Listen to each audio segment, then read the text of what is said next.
한번 읽어볼까요? 부어진 하나님의 사랑. 네. 우리가 예수님을 믿음으로 말미암아 이제 하나님께 의롭다함을 받게 되었죠. 의롭다함을 받게 되면은 우리에게 어떤 결과들이 주어진다라고 말씀드렸습니까? 1절, 2절 속에서 우리에게 부어지는 결과에 대해서 첫 번째는 하나님과 무슨 관계에 들어가게 됩니까? 화평한 관계, 그죠? 화목한 관계 안으로 들어가게 되죠. 그러니까 하나님과 그 바른 관계로 말미암아 하나님이 또한 허락하신 우리에게 주신 은혜가 있어요. 그 은혜를 우리가 잃을 위험이 있습니까? 없습니까? 그죠? 잃을 위험이 없이, 두려움 없이 그 은혜에 견고하게 서서 정말 은혜를 온전히 누리고 마음껏 경험하게 됩니다. 그뿐만 아니라 2절에서 또한 얘기하는 바가 뭡니까? 주님이 우리에게 주시는 살아있는 그 소망 안에서 주님의 영광을 배웠고 우리도 주님처럼 영화롭게 될 것에 대한 영광을 바라고 즐거워하고 기뻐하게 됩니다. 자, 그러면서 3절에 다만 이뿐 아니라 우리는 어떤 중에도 기뻐한다고요?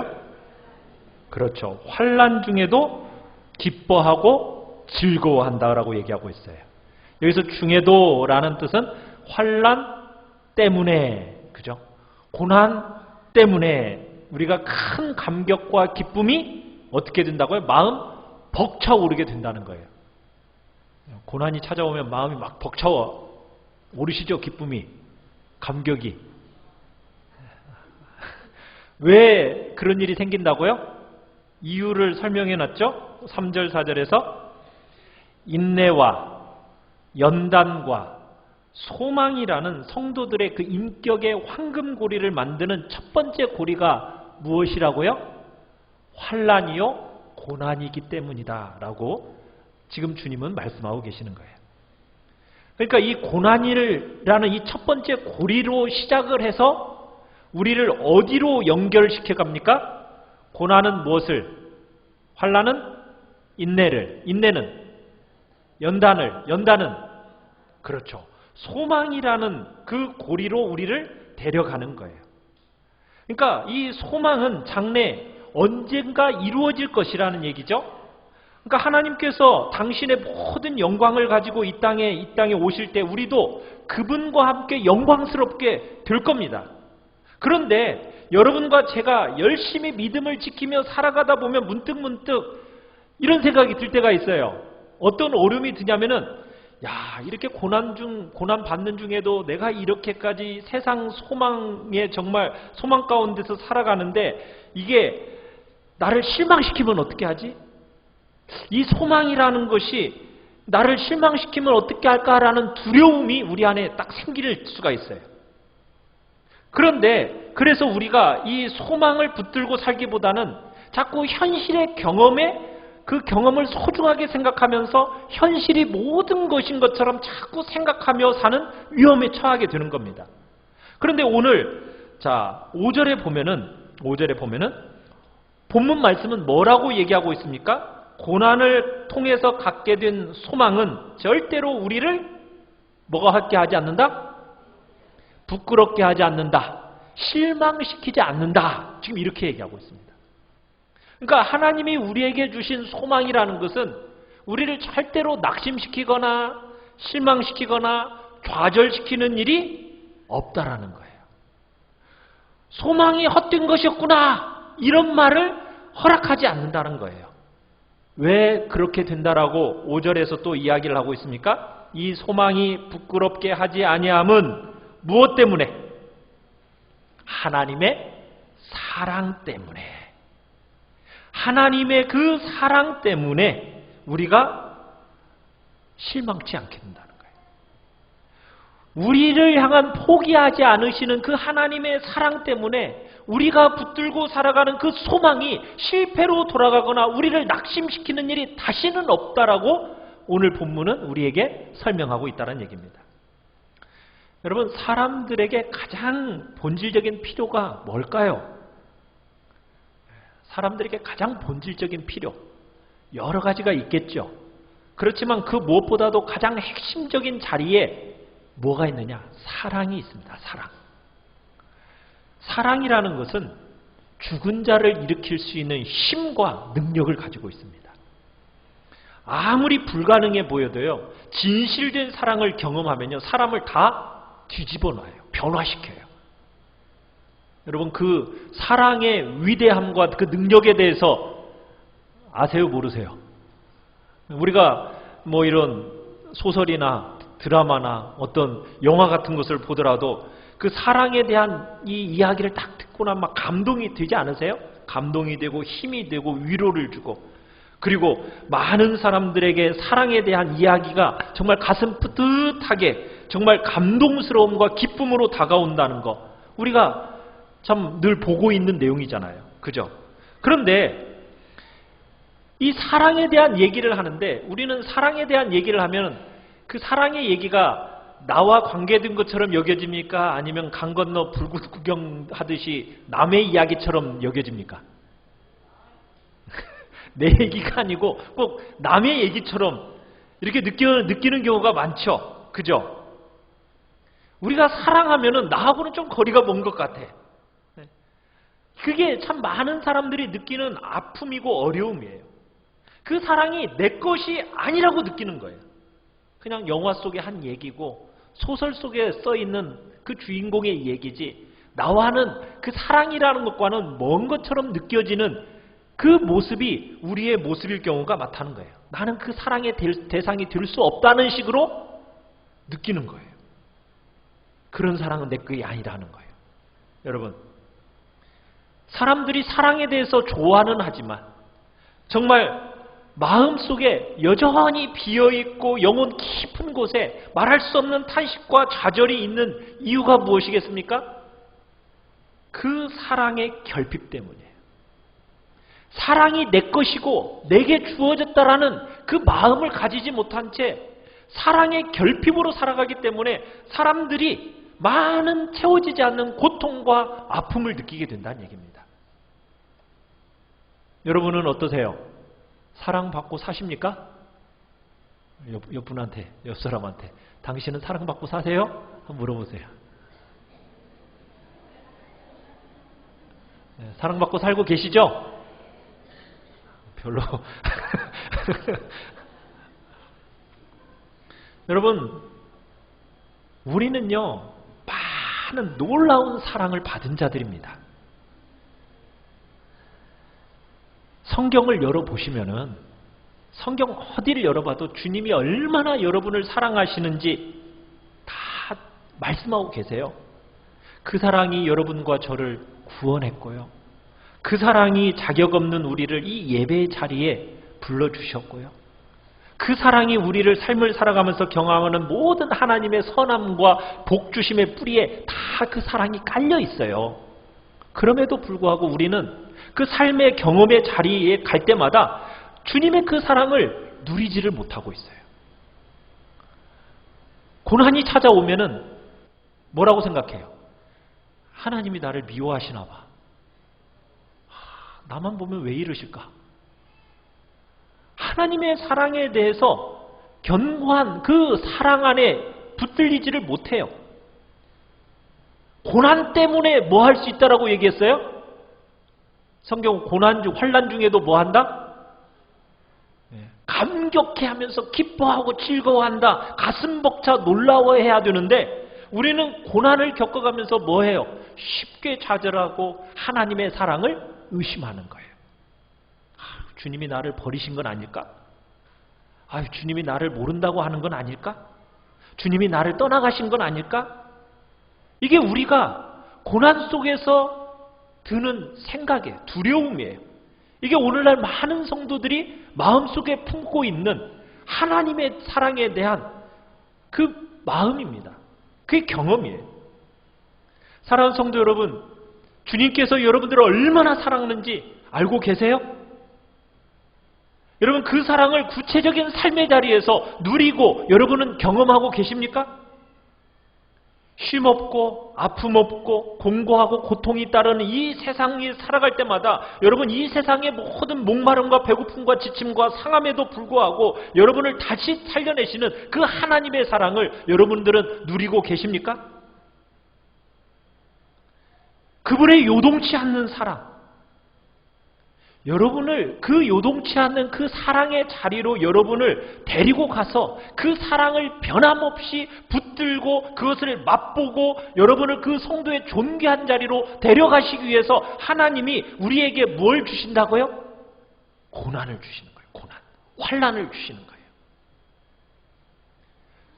그 환난 속에서 하나님이 정말 나를 사랑하신다라는 그 사랑, 요동치 않는 그 사랑을 경험하도록 하시기 위해서 주시는 것이 뭐라고요? 환난이요? 고난이라는 겁니다. 믿으십니까? 근데 우리는 자꾸 환경 때문에 어떻게 해요? 절망하고 낙심해요. 사랑하는 성도 여러분, 여러분은 하나님의 사랑을 어디에서 발견하고 계십니까? 오늘 본문은 우리를 사랑하시는 주님의 사랑을 깨닫는 두 가지 중요한 기준에 대해서 보여주고 있어요. 어떤 느낌이 아닙니다. 경험이나 어떤 삶의 이런저런 사랑이 아니라 주님의 사랑을 깨닫는 두 가지 중요한 성경이 말하는 방법이 있어요. 자, 우리 첫 번째 5절을 다시 한번 읽어보겠습니다. 5절. 시작. 소망이 우리를 부끄럽게 하지 아니함은 우리에게 주신 성령으로 말미암아 하나님의 사랑이 우리 마음에 부은 바 됨이니. 자, 여러분과 제가 하나님의 사랑을 어떻게 알 수 있다라고 얘기하고 있습니까? 여러분과 저의 인격의 중심인 마음에 사랑을 쏟아 부어 주신대요. 쏟아 부어 주신대요. 말라 비틀어진 그 땅바닥에 소락비가 내리는 것처럼 주님의 그 형용할 수 없는 놀라운 사랑이 여러분과 저의 마음속에 성령을 통해서 물붓듯이 부어주시는 하나님의 그 사랑의 은혜가 있다. 지금 이렇게 말씀하고 있는 거예요. 그 물붓듯이 부어주신 하나님의 사랑의 은혜가 누구에게 있다고요? 고난받는 성도들에게 있다고요. 고난받는 성도들에게. 성도들이 고난을 통과할 때 억지로 견디고 버티는 게 아닙니다. 성도들이 고난을 통과하면서 고난 때문에 기뻐하고 고난 때문에 감격해하고 고난 때문에 즐거워한다라는 거예요. 고난을 통과하면서 여러분의 삶의 자리가 여러분을 실망시키고 때로는 여러분이 기대했던 것처럼 기대했던 것과는 달리 처참하게 실패로 드러나기도 하고 여러분과 가까이 있던 사람들이 정말 다 얼굴을 돌리는 그 아픔이 여러분의 삶에 찾아올 때 여러분 성령께서 여러분의 마음에 부음받는 하나님의 사랑을 경험하는 영광이 있다. 지금 그 이야기를 오늘 5절에서 하고 있는 겁니다. 그런데 많은 성도들이 이 믿음의 예수 그리스도를 믿는 이 믿음의 영광이 뭔지를 몰라요. 사랑의 부어주심이 무엇인지를 너무나 몰라요. 하나님의 사랑에 대해서 너무 인간적이고 어떻게 보면은 너무나도 수준이 낮습니다. 주님의 사랑이 그저 이런 것이려니 하고 그냥 살아가요. 너무 얄팍하게 하나님의 사랑에 대해서 너무 모릅니다. 여러분, 하나님의 사랑은 그게 전부가 아니에요. 여러분들이 그 느끼고 있는 여러분의 감정, 그게 전부가 아닙니다. 여름 가뭄에 말라비틀어진 그 땅에 소락비가 내려서 흥건히 적셔버리는 그런 강이 이루어지는 것처럼 여러분의 마음속에 부어지는 하나님의 사랑, 그 사랑을 알게 하는 은혜의 영광이 있다. 이것을 지금 오늘 5절에서 우리에게 설명하고 있는 거예요. 하나님이 여러분에게 허락하시는 물질, 환경, 상황, 지혜, 지위 이런 것들은 하나님께서 만족하며 살라고 해요. 하나님이 주시는 만큼만 만족하며 살라는 얘기를 합니다. 자족하며 살아가는 그 얘기를 주님이 하시는데요.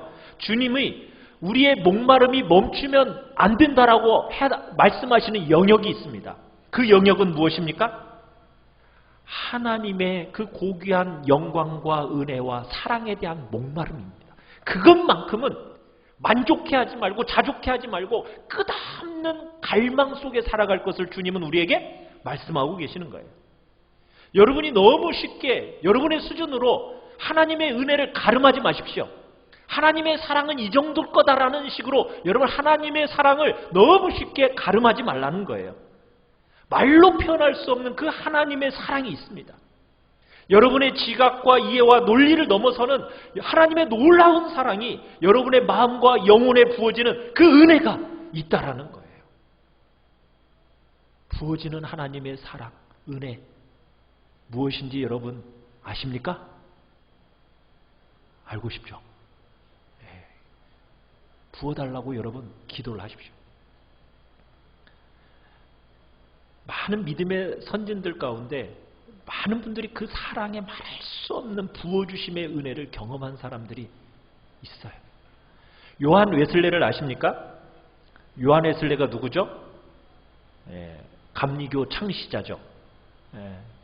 여러분 이 사람이 옥스퍼드 대학을 입학했을 때 이미 이 사람은 신앙적인 인물이었어요. 옥스퍼드를 입학해가지고 친구들을 중심으로 해가지고 홀리클럽이라는 것을 조직을 합니다.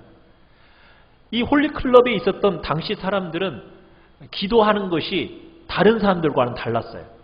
이 영국에서 영국 사람들인데요. 이 영국 사람들은 기도할 때 그 당시에 어떻게 기도했을까요? 전부 의자에 앉아서, 그죠? 의자에 앉아서 그 다음에 어떻게? 턱을 괴고 손으로 턱을 괴고 그 다음에 다리는 까딱까딱거리면서 그러면서 기도하는 것이 그 당시에 사람들의 보편적인 기도의 모습이었습니다. 그런데 이 요한 웨슬레를 중심으로 한 이 홀리클럽의 사람들은 기도를 어떻게 했느냐? 무릎을 꿇고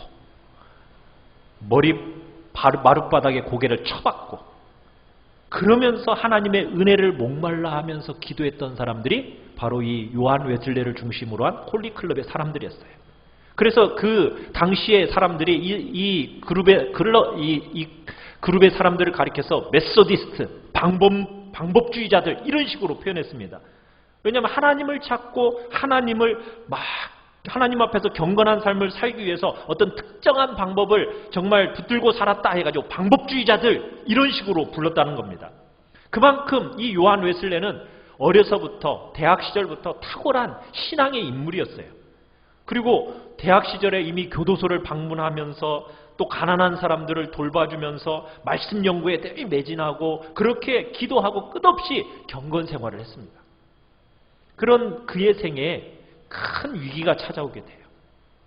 언제 찾아오느냐면 이 요한 웨슬레가 선교의 길을 떠났어요. 이 선교의 길을 떠났을 때 최대의 위기를 맞이하게 됩니다. 어디 가서 선교했는지 아십니까? 인디언 선교를 하기 위해서 아메리카, 미국 땅으로 가게 됩니다. 그곳에서 2년 동안 선교사 생활을 하게 되는데 그 선교사 생활을 하면서 인디안들을 섬기면서 너무나도 처참한 실패를 경험하게 되는 거예요. 2년 동안 아무 열매도 없이 너무 좌절감과 큰 고통을 맞이하게 됩니다. 그 아픔을 가지고 영국 땅으로 돌아오게 돼요. 영국 땅으로 돌아오는데 뱃속에서 이 배가 큰 풍랑을 또 만나게 됩니다. 마치 배가 금방이라도 부서질 듯이 이 풍랑이 엄청나게 치는 거예요. 이 배가 쪼개질 것 같은 큰 위기를 맞이하게 된 겁니다. 그러니까 이 뱃속에 있었던 사람들이 어떻게 했어요? 풍랑 가운데서 나 죽는다고 아우성을 치겠죠. 그러니까 살 길을 찾아서 막 발버둥을 칩니다. 그때 요한 웨슬레의 마음속에도 막 죽음에 대한 막 공포와 두려움이 막 그를 사로잡으면서 막 죽음 속에서 막 한쪽에서 벌벌벌 떨고 있었어요. 그런데 한쪽에 한 무리가 있는데 그 풍랑 속에서 풍랑이 있는 배 안에서 전혀 죽음을 두려워하지 않은 채 찬송하는 한 무리를 만나게 돼요. 그 사람들은 죽음 앞에서도 죽음이 지금 코앞에까지 다가왔는데도 불구하고 주님 배울 날이 가까웠다라고 하면서 너무 기뻐하고 즐거워하는 거예요. 그 사람들을 만난 거예요. 어떻게 보면 고난을 인해서 감격해하고 정말 가슴 벅차하는 감격으로 행복해하는 그런 무리를 만난 겁니다.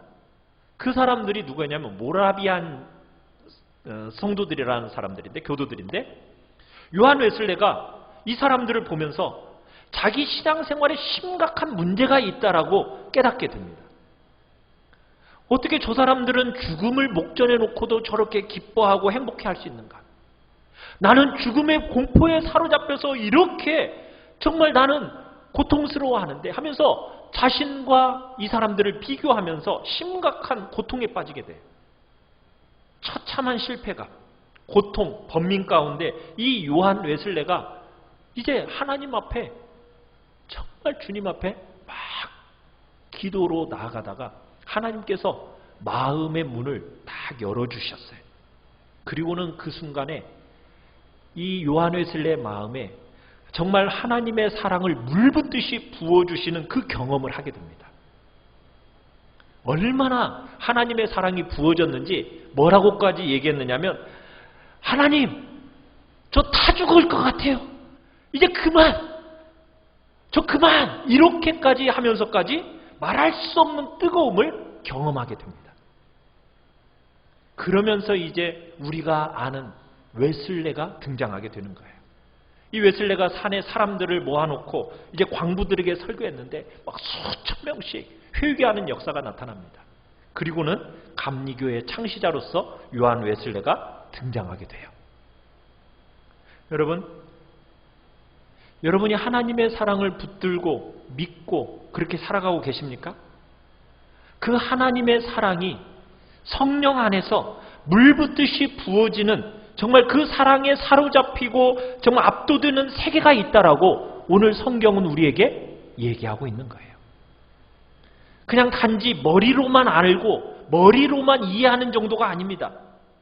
여러분의 마음을 사로잡고 움직여가면서 주장해가는 그 사랑에 물붓듯이 부으시는 역사가 있다라는 거예요. 이게 누구의 역사라고 지금 본문에서 얘기하고 있어요? 성령의 역사라는 거예요. 여러분은 성령을 어떻게 여기고 계십니까? 성령님이 오셔서 여러분들로 하여금 믿어서 구원에 이르게 하셨습니다. 성령으로 말미암지 않으면 아무도 말씀을 깨달을 수가 없어요. 그런 면에서 성령으로 사람들은 구원에 이르게 되는 거예요. 우리를 구원하신 성령 하나님은 어디에 계시죠? 성령님 어디 계십니까? 어디? 내 마음에 계시죠? 아멘? 내주하시는 거예요. 성령님은 내주하십니다. 내 안에 예수 그리스도를 믿는 믿음을 가진 우리 속에 내주하고 계시면서 거룩한 욕망을 우리에게 주시는 거예요. 성령님께서 하나님의 말씀을 사랑하게 하시고 정말 기도하고 싶도록 만들어주시고 그리고 거룩한 삶을 목말라 하는 욕망들을 정말 성령께서 우리 속에 주시는 겁니다. 그런데 가장 중요한 성령의 사역 중에 하나가 뭐라고요? 오늘 본문에서 얘기하듯이 하나님의 사랑을 우리의 마음에 뭐하듯이 물붓듯이 부어주시는 그 사역이 성령의 사역이라는 거예요. 요한 웨슬레가 경험했던 것처럼 사방이 다 막혀 어디에도 손 내밀 곳이 없는 그 하나님의 백성들을 향해서 하나님께서 물붓듯이 부어주시는 그 하나님 사랑의 역사, 그 성령의 역사가 있다라고 우리에게 분명하게 선언하고 계시는 거예요. 여러분과 저에게 이런 일이 일어나야 됩니다. 이런 일이 일어나지 않는다고 해서 성도가 안 되는 건 아니에요. 이런 일이 일어나지 않는다고 해서 천국 못 가는 건 아닙니다. 그러나 이 사랑을 아는 것과 모르는 것에서는요, 삶의 차이가 하늘과 땅 차이가 됩니다. 여러분들이 정말 지식에 넘치는 하나님의 사랑을 알아야 돼요. 그 넓이와 길이와 높이와 깊이가 어떠한지를 여러분들이 아셔서 하나님의 충만한 것으로 여러분의 심령을 채워가셔야 됩니다. 그래서 여러분 그냥 예수 믿어서 나는 구원받았다. 여러분 이 정도 수준으로 만족하시면 안 되는 거예요. 우리의 논리와 말로 표현할 수 없는 하나님의 말할 수 없는 부어주시는 넘치는 그 부요한 사랑을 내 심령 안에 물붓듯이 부어달라고 여러분 주님 앞에 우리 기도해야 됩니다. 겁쟁이 베드로가 허물 많은 그 제자들이 정말 순식간에 바꿔놓은 놀라운 역사가 언제 일어났습니까? 오순절 성령 부음 사건에서 일어났거든요. 오순절 성령 사건은 단지 여러분 그냥 능력만 부어주시는 사건이 아니었어요. 하나님의 사랑이 물붓듯이 부어주신다는 것이 무엇인지를 경험하는 사건이 바로 오순절 성령 사건입니다. 누구에게 있습니까?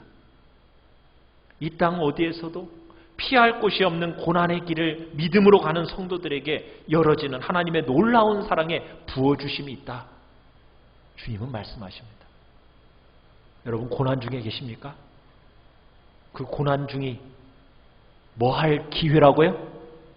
물붓듯이 부어주시는 하나님의 사랑을 경험할 수 있는 절호의 기회입니다.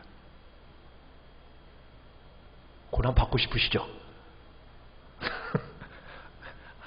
그 고난 받고 싶다니까 아무도 얘기 안 하죠. 그 사랑 받고 싶지 않으세요? 여러분 하나님의 부어주시는 그 사랑을 경험하십시오. 두 번째로 우리가 하나님의 사랑을 알 수 있는 길이 무엇입니까? 우리 6절을 같이 한번 읽어보겠습니다. 6절입니다. 시작. 우리가 아직 연약할 때에 기약대로 그리스도께서 경건하지 않은 자를 위하여 죽으셨도다. 자, 우리가 하나님의 사랑을 아는 두 번째 중요한 방법은 주님의 십자가 앞에 서는 거예요. 십자가 앞에. 우리의 마음속에 확정적으로 주님의 마음을 알 수 있는, 주님의 사랑을 알 수 있는 길이 바로 주님의 십자가 앞에 서는 거예요. 8절 끝에 가보십시오. 8절 중반절에 가보면 이렇게 얘기하고 있죠. 하나님께서 우리에 대한 자기의 사랑을 뭐 하셨다? 확증하셨다. 하나님이 우리에게 더 이상 증거가 필요 없이 확실하게 그 사랑을 보여주셨다라는 거예요. 확실하게 보여준 하나님의 사랑의 사건이 뭐라고요? 나를 위하여 죽으신 십자가 사건이라는 십자가 사건. 여러분이 진리의 말씀을 붙들고 역사적으로 일어났던 그 십자가 사건을 붙들고 하나님의 사랑을 깊이 누리고 경험하는 놀라운 은혜가 있다라는 거예요. 이것은 여러분이요 붙들고 묵상하고 거듭거듭 바라보면서 들어갈 수 있는 은혜의 세계입니다. 은혜의 세계. 성령의 아까 물붓듯이 부어주시는 하나님의 사랑을 경험하는 것은 어떤 사람에게는 있을 수 있고 어떤 사람에게는 없을 수 있습니다. 모든 사람에게 동일하게 일어나는 일은 아니에요. 그러나 십자가 앞에서 하나님의 사랑을 확증적으로 경험할 수 있는 것은 누구에게? 모든 성도들에게 열려진 일입니다. 여러분들이 정말 요동치 않는 확증된 사랑에 대한 확신을 가질 수 있는, 모든 고난 가운데서 가질 수 있는 바로 그 일이 어디에서 가능하다고요? 주님의 십자가 앞에 서는 거예요. 내가 얼마나 하나님의 놀라운 사랑을 받고 있는 존재인지를 여러분들이 확실하게 알 수 있는 그 자리가 어디에서 알 수 있다고요? 주님의 십자가의 앞에 서서 그 자리에서 알 수 있다는 얘기예요.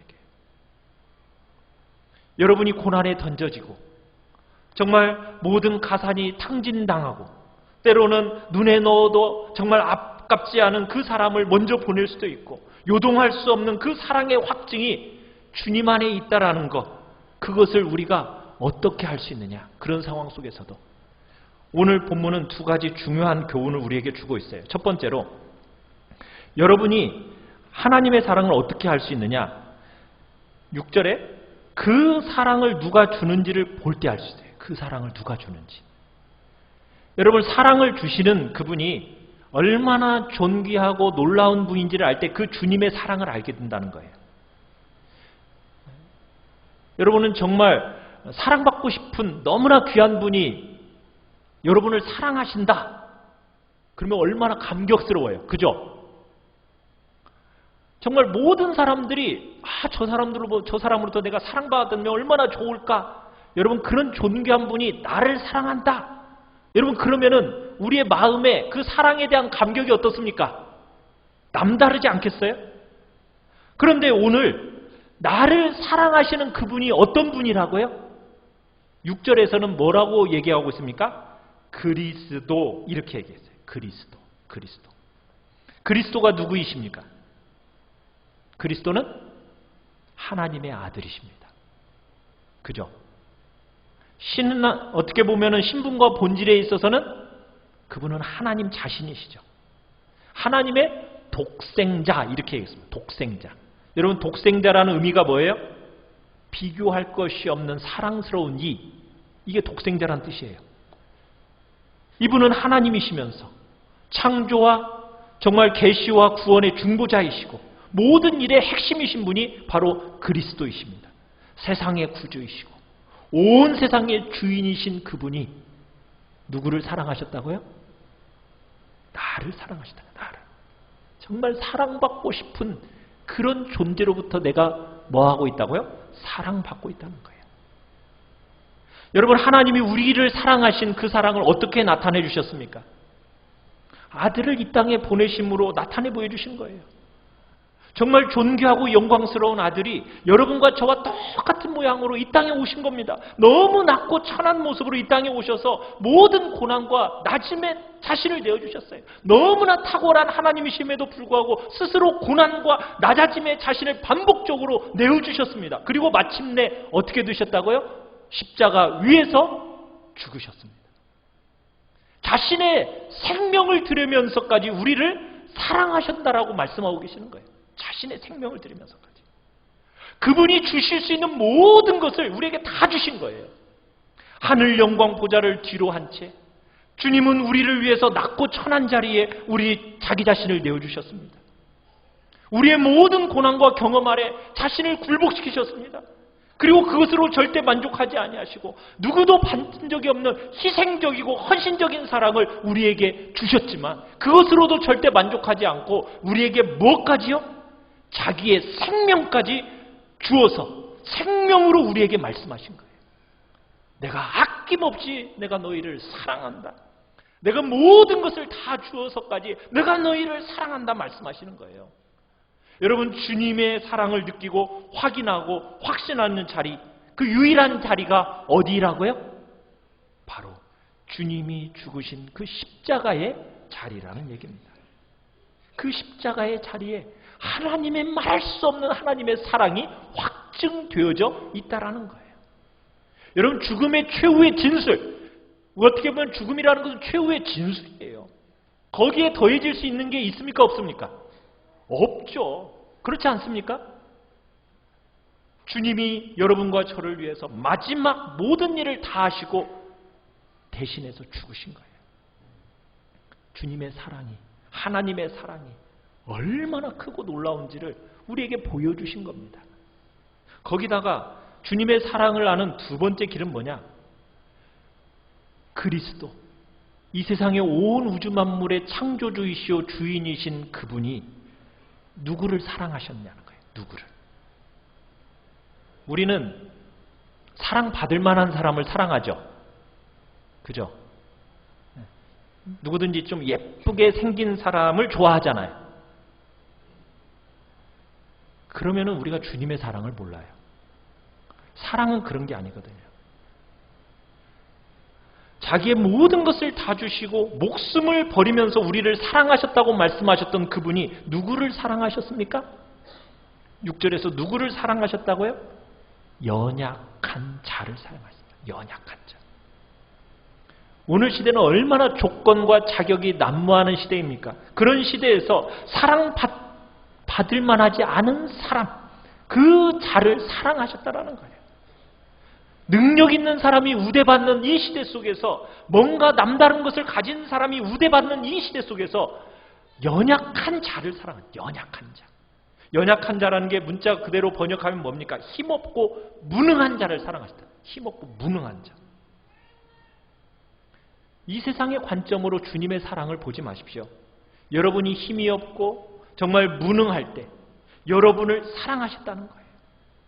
어떤 면에서 여러분이 힘이 없고 무능한 존재들이었습니까?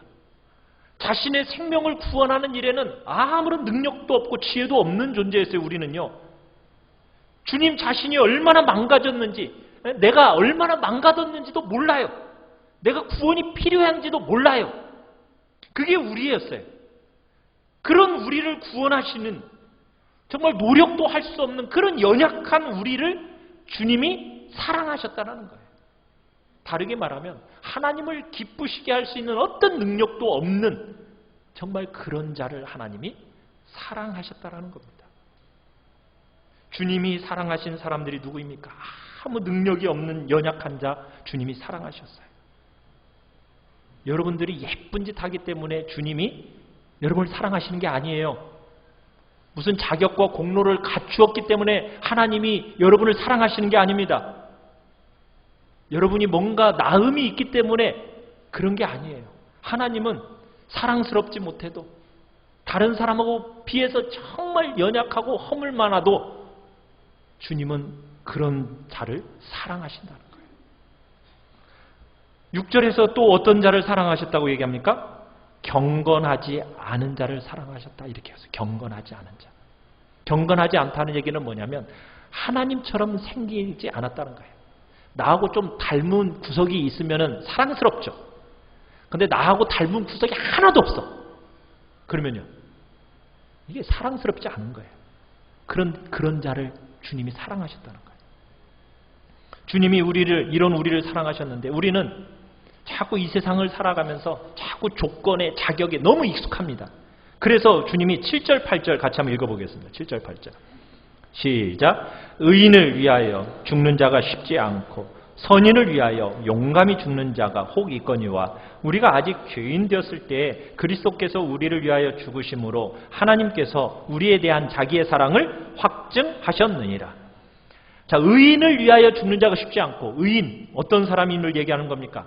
의롭고 바르게 살아가는데 좀 차갑고 매력 없는 사람 있죠? 그런 의인을 위해서 죽고 싶어요? 안 죽고 싶어요? 그런 사람하고는 별로 죽고 싶은 마음이 없잖아요. 근데 선인을 위해서는 죽는 자가 혹 있어요. 선인이란 어떤 사람이겠어요? 선을 많이 행하고 물질을 나눠주고 희생적이고 정말 사랑으로 막 대해주는 그런 사람. 그런 사람을 위해서는 그래 내 저 사람을 위해서는 뭐 또 하고 싶어요. 그래요.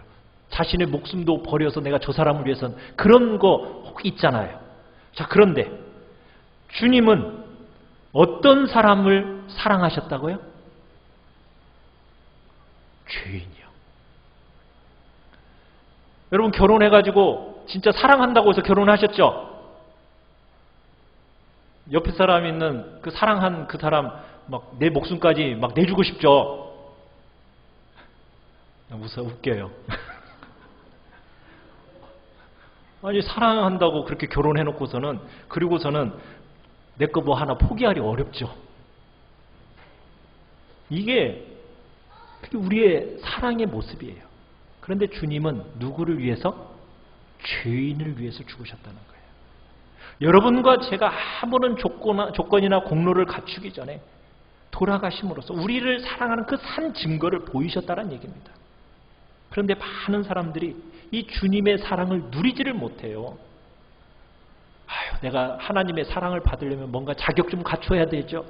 내가 좀 조건 좀 갖추고 내가 그래도 좀 공로 좀 갖추어야 그래야 하나님께 내가 사랑받을 만하지 않을까요? 그래도 하나님 앞에 가려면 내가 좀 예쁜 짓 좀 해야지요. 맞아요? 틀려요? 맞아요? 끄덕끄덕? 아니죠. 우린 자꾸 그렇게 생각해요. 아니라고요. 예쁜 짓 한다고 우리가 하나님의 사랑을 더 많이 받고 나는 자격과 공로 조건도 없으니까 나는 하나님 사랑 받을 일이 없어. 맞아요? 틀려요? 아니라는 거예요. 여러분 남보다도 더 나은 것 여러분 그걸 가지고 사람들 앞에서 자랑거리 없어요. 다 허탈한 자랑거리예요. 우리가 받은 사랑은요 진짜 거저주시는 사랑입니다. 내가 어떤 존재였을 때 정말 힘없고 무능했을 때 하나님하고는 닮은 구석이라고는 하나도 없을 때 아니 오히려 하나님의 가슴에 못을 박는 죄인이었을 때 그때 하나님이 자기의 사랑하는 아들을 독생자를 보내주셨고 그리고 우리를 위해서 그리스도께서 죽으신 겁니다. 하나님이 우리를 사랑하신 그 사랑이 어떠한 사랑인지를 여러분 깨달아 아시는 복된 은혜가 있기를 간절히 바랍니다. 주님의 참 사랑을 마음껏 누리고 의지하는 자리로 나아가시길 바랍니다. 정말 세상과는 다른 이 진실된 주님의 사랑을 여러분의 소유와 여러분의 자랑과 여러분의 기쁨으로 삼는 그런 복이 여러분에게 있게 되기를 간절히 바랍니다. 그 말할 수 없는 하나님의 사랑이 우리 안에 부어달라고, 그 사랑을 깨달아 알게 달라고. 우리 시간 같이 찬양할까요? 주님의 그 사랑